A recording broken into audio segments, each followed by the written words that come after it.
kami telah lakukan persiapan sehingga kami bisa pastikan tanggal 27 Agustus pelaksanaan aksi dari teman-teman AMPB bersama warga Jabodetabek dan simpul-simpul lainnya akan tetap terlaksana. Dengan tetap membawa dua tuntutan, yang pertama adalah mendesak RUU perampasan aset untuk segera disahkan. Yang kedua, soal menuntut agar dilakukannya vonis hukuman mati terhadap koruptor. Begitu kira-kira.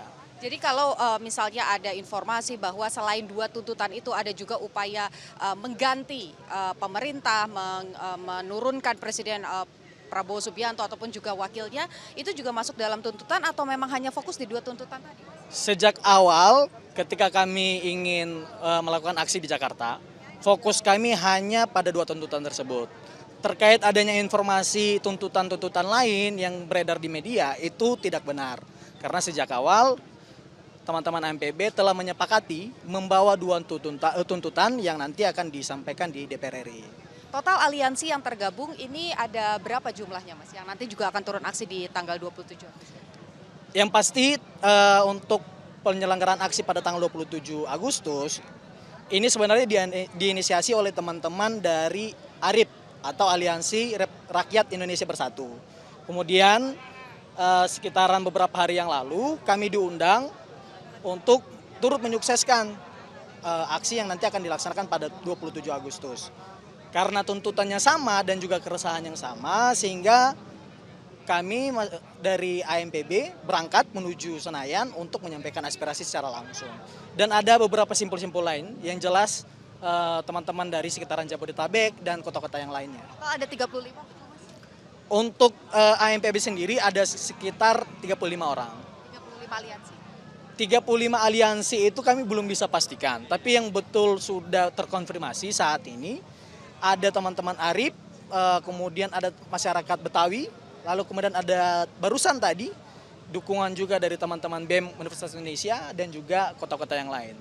Menjelang pelaksanaan penyampaian pendapat di muka umum, ada beberapa upaya dan tindakan preventive strike dan preventive education yang diterapkan oleh Polda Metro Jaya.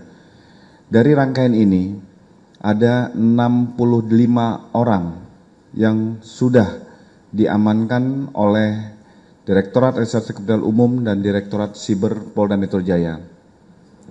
Adapun barang bukti yang ada di hadapan kita bersama, ini ada senjata tajam, airsoft gun, obat-obatan, perangkat komunikasi, bahan ataupun benda yang dipersiapkan membuat bom molotov, termasuk 7 jerigen berisi bensin dan 201 botol kaca berikut sumbu.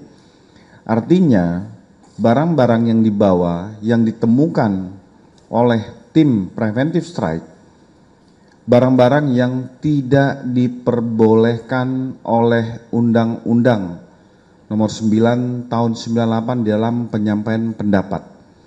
Ada tertera di pasal 9 barang-barang yang tidak diperbolehkan dibawa pada saat penyampaian aspirasi. Ini masih dilakukan pendalaman apakah dari 65 orang yang diamankan merupakan bagian dari saudara-saudara kita yang menyampaikan aspirasi. Kami perlu menyampaikan kepada masyarakat dan teman-teman sekalian, Polri hadir memberikan mengawal dalam penyampaian pendapat di muka umum. Itu merupakan hak dasar, hak konstitusi yang dilindungi oleh undang-undang. Tetapi ada aturan hukum, ada etika yang harus menjadi pertanggungjawaban kita bersama agar pelaksanaan penyampaian aspirasi di muka umum dapat berjalan aman, tertib, damai, dan bertanggung jawab. Dalam hal ini kami sudah melakukan pemeriksaan terhadap 63 orang, terdiri dari 10 orang klaster pembiayaan dan 53 orang klaster pelaksana. Teman-teman sekalian, berdasarkan hasil pemetaan dan pemantauan terhadap dinamika kelompok masyarakat dan mahasiswa yang diduga terafiliasi dengan kelompok anarko telah teridentifikasi melakukan konsolidasi yang selanjutnya berkembang akan menunggangi kegiatan penyampaian pendapat di muka umum yang dilaksanakan hari ini.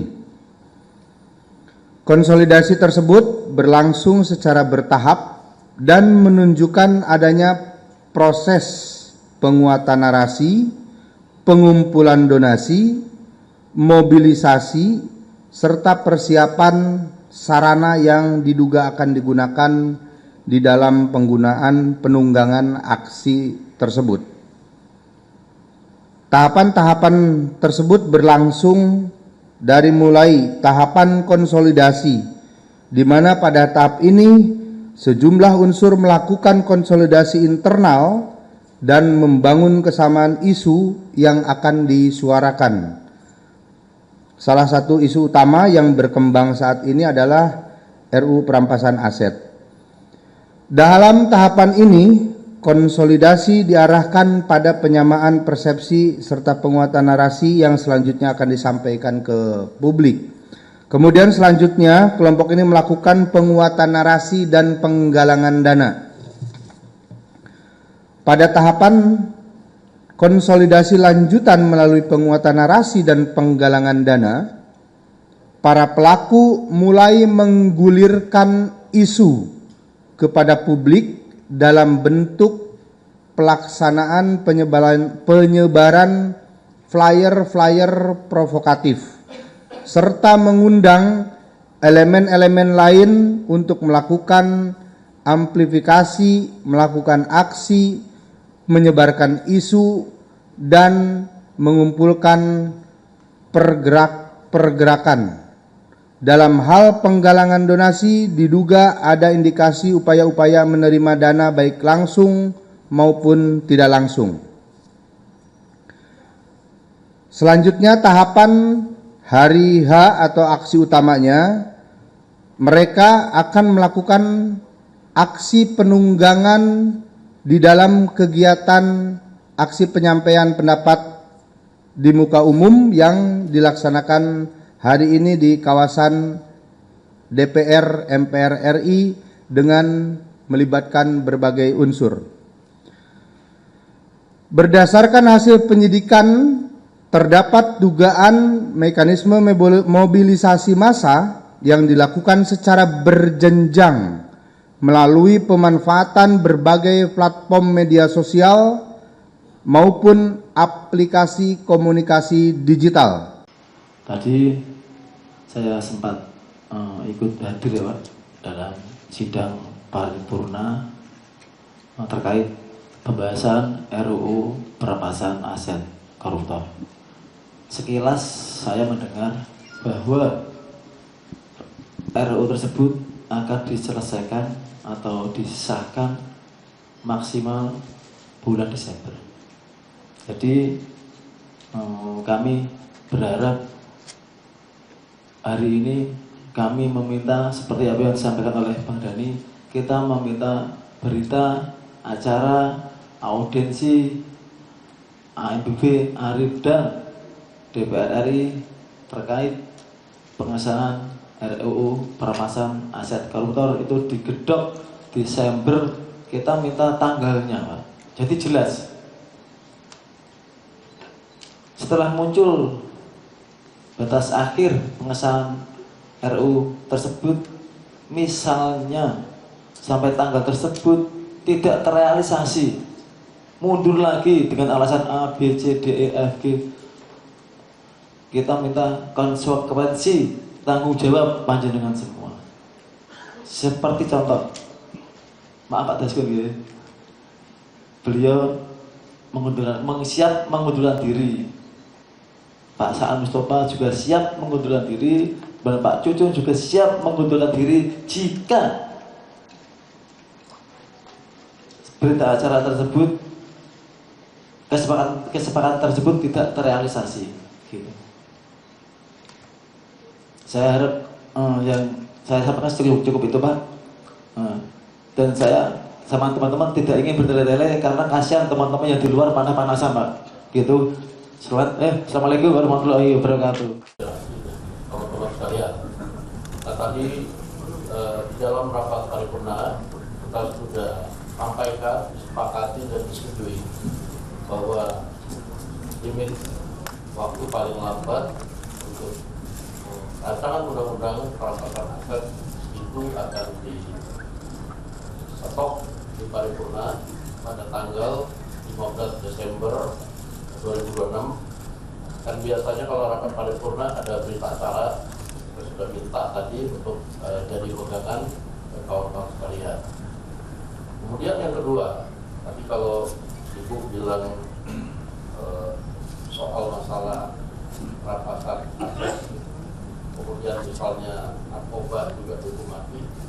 Ya judulnya Undang-Undang Narkoba, memang ada juga narkoba dihukum mati, tapi di dalam isinya itu kemudian ada penjelasan bahwa tadi kemudian dari pihak yang mendampingi selama ini tadi menyampaikan mesti ada beberapa harmonisasi dan kemudian minta supaya diundang dalam rapat dengan pendapat. Saya pikir masukan-masukan pada hari ini itu adalah masukan-masukan buat teman-teman Komisi 3 dan lebih spesifik nanti kan masih ada acara-acara mendengarkan pendapat publik. Nah itu bisa nanti diagendakan, nanti tinggal kapan dan waktunya, karena ini kan nanti kalau balik ke Pati waktunya kapan nanti dikonfirmasikan saja supaya nanti kita bisa agendakan untuk menerima masukan-masukan yang lebih komplit untuk memperkaya undang-undang perampasan aset. Pak Andri dan kawan-kawan semua yang saya hormati, DPR di paripurna tadi sudah menetapkan ya tenggat waktu terkait dengan soal pengesahan aset RUU perampasan aset tanggal 15 Desember 2026. Dan tentu tadi teman-teman juga meminta soal jaminan, soal kepastian. Tentu yang pertama, mari kita sama-sama kawal. Kita sama-sama kawal, sama-sama jaga, sama-sama awasi secara bersama-sama agar tanggal 15 ini memang benar-benar sesuai dengan komitmen kita bersama. Jadi kita kawal bersama-sama, kita jaga bersama-sama, kita ikuti bersama-sama dari waktu ke waktu agar tadi komitmen ini sama-sama bisa dijalankan. Yang kedua, komitmen untuk pemberantasan korupsi terkait juga dengan perampasan aset ini menjadi komitmen bersama. Komitmen DPR tadi sudah ditegaskan, DPR akan rampungkan 15 Desember. Komitmen Presiden juga jelas, dan tentu komitmen kita semua. Karena ini adalah komitmen kita bersama, maka sekali lagi ya kita kawal secara bersama-sama.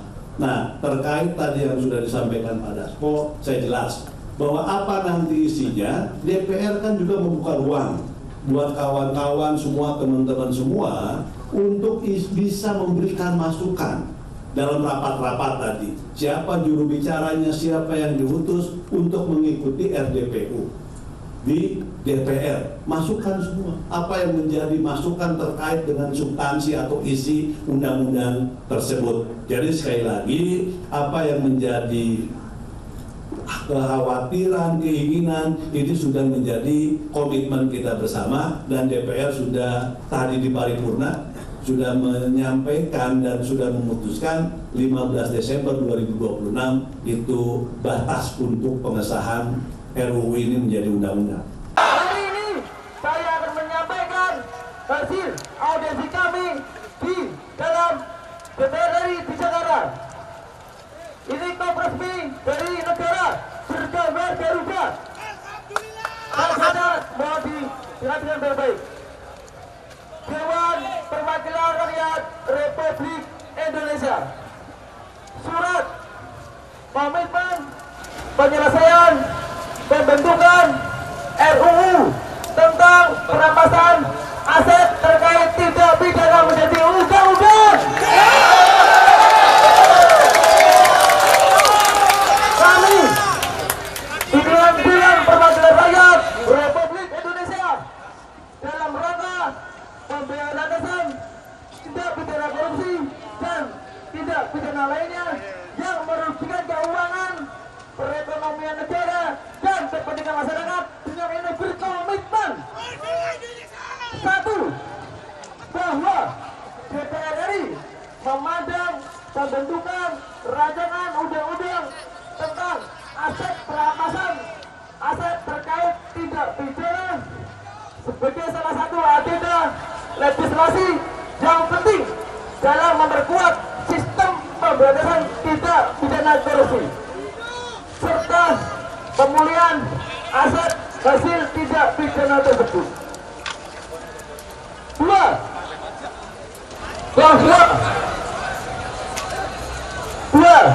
bahwa pimpinan DPR RI berkomitmen untuk mendorong seluruh pihak yang terlibat dalam proses pembentukan RUU tentang perampasan aset termasuk Komisi 3 DPR RI dan pemerintah untuk memastikan setiap tahapan pembahasan dilaksanakan sungguh-sungguh, terukur, cermat, efektif sesuai dengan ketentuan yang berlaku.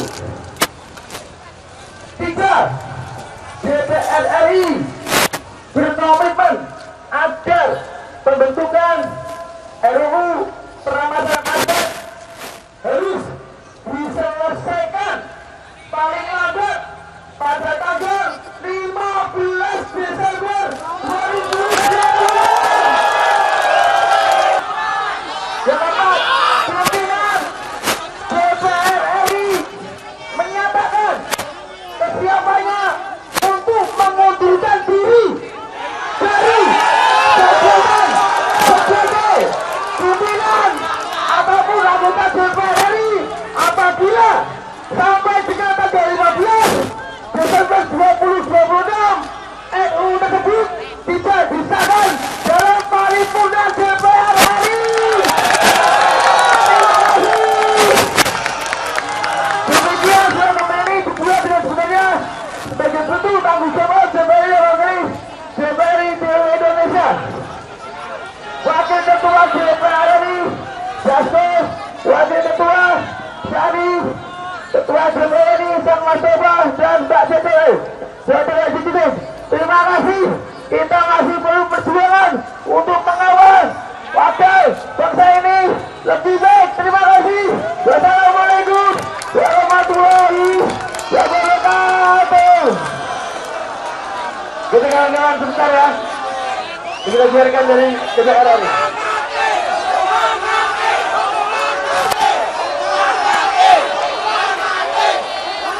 Kawan-kawan, tenang dulu kawan-kawan. Kawan-kawan yang saya hormati, kawan-kawan yang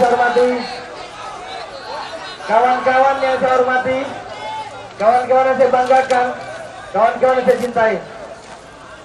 Ini perjuangan rakyat Indonesia, kawan. Sebentar, Bang. Sebentar. Maka saya bilang, sabar, ya. Maka kondisi hari ini kawan-kawan, saya sampaikan tadi bahwasannya tanggal 15 Desember kita menunggu itu. Dari saya saja, kita menunggu itu.